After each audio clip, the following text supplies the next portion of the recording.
If you're experiencing issues with your Valorant graphics settings and need to recover them, follow these simple steps to restore optimal performance. Step 1. Open Valorant.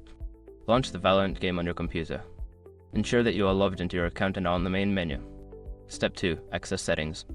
Navigate to the Settings menu by clicking on the gear icon located in the top right corner of the main menu.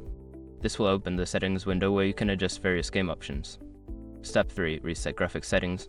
In the Settings menu, find the Video tab. Look for an option that says Reset to Default or Restore Default Settings. Click on this option to reset your graphics settings back to their original state.